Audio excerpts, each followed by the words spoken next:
GK spirituals பார்வையாளர்களுக்கு எனது பணிவான வணக்கங்களும் புத்தாண்டு வாழ்த்துக்களும். 2026ஆம் வருடம் இந்த 1ஆம் எண்ணிற்கு எப்படி இருக்கு? இந்த 1ஆம் எண்ணு நான் குறிப்பிடும்போது இந்த 1 தேதியில பிறந்தவங்கன்னு அர்த்தம். அதாவது 1இல் பிறந்தவர்கள், 10ஆம் தேதி பிறந்தவர்கள், 19ஆம் தேதி பிறந்தவர்கள், 28ஆம் தேதி பிறந்தவர்கள், இவங்கெல்லாம் 1 அளவரிசையில தான் வருவாங்க. இந்த 1ஆம் எண்ணுக்குரிய 2026ஆவது வருடத்திய பலன் என்ன அப்படின்னு பார்த்தீங்கன்னா, சுய பரிசோதனை. ஏன் அப்படின்னா இந்த 2026ஓட கூட்டுத்தொகை 1ல தான் வருது. அதனால இது உங்களுக்கு ஜென்ம எண், உங்களுடைய பிறப்பு எண். அதனால நீங்க உங்களை சுய மதிப்பீடு செய்து கொள்வதற்கு ரொம்ப அற்புதமான ஒரு வருடமா இது திகழும். ஏற்கனவே வேலை செஞ்சுக்கிட்டு இருந்தவங்களும் சரி, புதிதா வேலை தேடுறவங்களும் சரி, மிகச்சிறந்த அனுபவங்களை பெறுவாங்க. என்ன காரணம் அப்படின்னு பார்த்தீங்கன்னா, உங்களுடைய பலம் என்ன, உங்களுடைய பலவீனம் என்ன, உங்களுடைய திறமை என்ன, நீங்க எதுல சுமாரா இருக்கீங்க, இதெல்லாம் நீங்க ஜட்ஜ்மெண்ட் பண்ணி ரொம்ப சுலபமா உங்களை அடையாளம் காணக்கூடிய வருடமா இது அமையும்.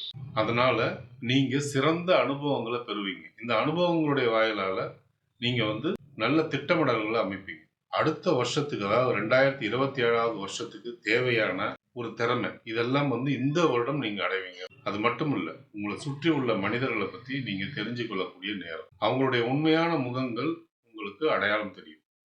ஒரு சில பேர் இப்படிலாம் நம்மளை பத்தி தவறா நினைக்கிறாங்களா, இப்படிலாம் நம்மளை பத்தி மோசமா நினைக்கிறாங்களா, இப்படிலாம் ரொம்ப தாழ்வான ஒரு அபிப்பிராயத்தை நம்ம பேர்ல வச்சிருக்காங்களான்னு தெரிஞ்சு அதிர்ச்சி அடையக்கூடிய வருடமாகவும் இருக்கும். அதே சமயம் ஒரு சில பேர் உங்களை எவ்வளவு உயர்வா கருதுறாங்க, உங்களை எவ்வளவு உயர்வான இடத்துல வச்சிருக்கிறாங்கன்றதையும் தெரிஞ்சு நீங்க பிரமிக்கிறதும் இந்த வருஷம் நடக்கும். அதனால உங்களுக்கு தேவையற்ற உறவுகள் என்னன்னு தெரிய வரும், தேவையான உறவுகள் என்னன்னு தெரிய வரும். இது ரெண்டுமே இந்த வருஷம் அமைச்சு கொடுக்கணும்னா அதில் ஆச்சரியப்படுத்திக்கிட்ட தொழில் உத்தியோகம் அப்படின்னு பார்த்தீங்கன்னா, தொழில் உத்தியோகத்தில் புதிதாக வேலை தேடுறவங்க, புதிதாக தொழில் செய்கிறவங்களுக்கு இது சிறப்பான வருடமாக இருக்கும். நல்ல அனுபவங்களை நீங்கள் பெறுவீங்க. அதே சமயம் புதிய தொழில், புதிய உத்தியோகத்தில் இருக்கிறவங்க தன்னுடைய நேரத்தை செலவு பண்ணுறதுலையும் பணத்தை செலவு பண்ணுறதுலையும் கொஞ்சம் கண்காணிப்பு இருக்கணும். அது இருந்தால் தேவையற்ற நஷ்டத்தை தவிர்க்கலாம்.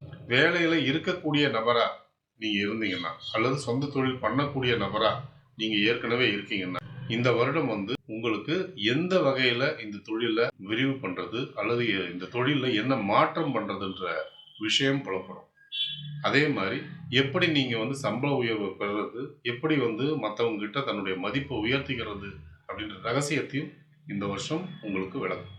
அரசு சம்பந்தமான வேலைகளோ அல்லது அரசு பணிக்கு நீங்க போட்டி போடுற நபரா இருந்தா அதெல்லாம் கொஞ்சம் போராட்டமா இருக்கும். வெளிநாடு சம்பந்தப்பட்ட விஷயங்கள் கைவிடும். அது சம்பந்தப்பட்ட தொழிலோ அல்லது வெளிநாடு சம்பந்தப்பட்ட வேலையோ உங்களுக்கு அமையறதுக்கான வாய்ப்புகள் உண்டு. இந்த வருடத்துடைய நிதி நிலைமை ரொம்ப தாழ்ந்தும் போகாம, அதே சமயம் ரொம்ப உயர்ந்தும் காணப்படாம ஒரு மத்தியமமான போக்குல இருக்கும். அதனால பணத்தட்டுப்பாடுன்றது ஏற்படாது. குடும்பம்னு எடுத்துக்கிட்டீங்கன்னா, குடும்பத்துல உள்ள நபர்கள் கிட்ட நீங்க அனுசரித்து போகிறது நல்லது. அதே நேரம் குடும்ப உறுப்பினர்கள் மேல மிகுந்த அழுத்தம் கொடுக்கறதும் தவறு. இது ரெண்டுமே குடும்பத்துடைய நிம்மதியை கெடுக்கக்கூடிய வாய்ப்பு உண்டு. குடும்ப உறுப்பினர்களை அரவணைச்சு போறது மூலியமா சந்தோஷத்தை பெருக்கிக்கும். மாணவ மாணவியர்களுக்கு இது படிப்புக்கு ஏற்ற வருடம். ஆனால் உங்க மனசை அலபாய விடாம பார்த்துக்கிறது ரொம்ப, குறிப்பா தேவையற்ற நட்புகள்கிட்ட விழிப்புணர்வோட இருக்கிறது நல்லது. தேவையற்ற நட்புகளை தவிர்த்தா தேவையான நட்புகளை சேர்த்தா உங்களுடைய கல்வி சிறக்கும். ஆரோக்கியம் எடுத்துக்கிட்டீங்கன்னா, இந்த வருடம் அஜீரண கோளாறு, நரம்பு சம்பந்தப்பட்ட வலிகள், முதுகு வலி ஏற்படுறதுக்கான வாய்ப்புகள் உண்டு. 1ஆம் தேதி பிறந்தவர்களுக்கு இந்த வருடம் மத்தியமமான பலன்கள் கொடுக்கும். மகிழ்வான நிகழ்ச்சிகள் நடந்தாலும் மனம் இனம் புரியாத ஒரு விரக்தியில் இருக்கும். திருமண பருவத்துல உள்ளவங்க அதை அதிகமா உணர்வாங்க. 10ஆம் தேதி பிறந்தவர்களுக்கு இந்த வருடம் ஆக்கப்பூர்வமான வருடமாக இருக்கும். உத்தியோகம் சிறப்பா இருக்கும். ஆனால் இல்லற வாழ்க்கையில கணவன் மனைவி கிட்ட விட்டு கொடுத்துட்டு போற விஷயம் அவசியம். இல்லைன்னா குடும்பத்துல நிம்மதி பாதிக்கப்படும். 19ஆம் தேதி பிறந்தவர்களுக்கு இது ஏற்றமான வருடமா இருக்கும். கோபத்தை குறைச்சிங்கன்னா, பொறுமையையும் சகிப்புத்தன்மையும் இன்னும் கொஞ்சம் அதிகப்படுத்தினா அதிக பலன்கள் கிடைக்கும். 28ஆம் தேதி பிறந்தவர்கள் நட்பு விஷயத்துல கவனம் தேவைப்படும். ஏமாற்றங்கள் நடக்கிறதுக்கான வாய்ப்புகள் உண்டு. அப்படின்றதுனால புதியவங்களை நம்ப வேண்டாம். கொஞ்சம் எச்சரிக்கையோடு நடந்தா ஏற்றம் நிச்சயமா உண்டு. ஏற்றமளிக்கும் மாதங்கள் March, April, June, August, September, November, December. எச்சரிக்கையை கடைபிடிக்க வேண்டிய மாதங்கள் ஜனவரி, பிப்ரவரி, ஜூலை. இந்த வருடம் முழுக்க சிறப்பான பலன்களை நீங்க அனுபவிக்கணும்னா, தீமைகளை குறைச்சிக்கணும்னா, நீங்க கணபதி வழிபாடும், ஆஞ்சநேயர் வழிபாடும் பண்றது ரொம்ப ரொம்ப நல்லது.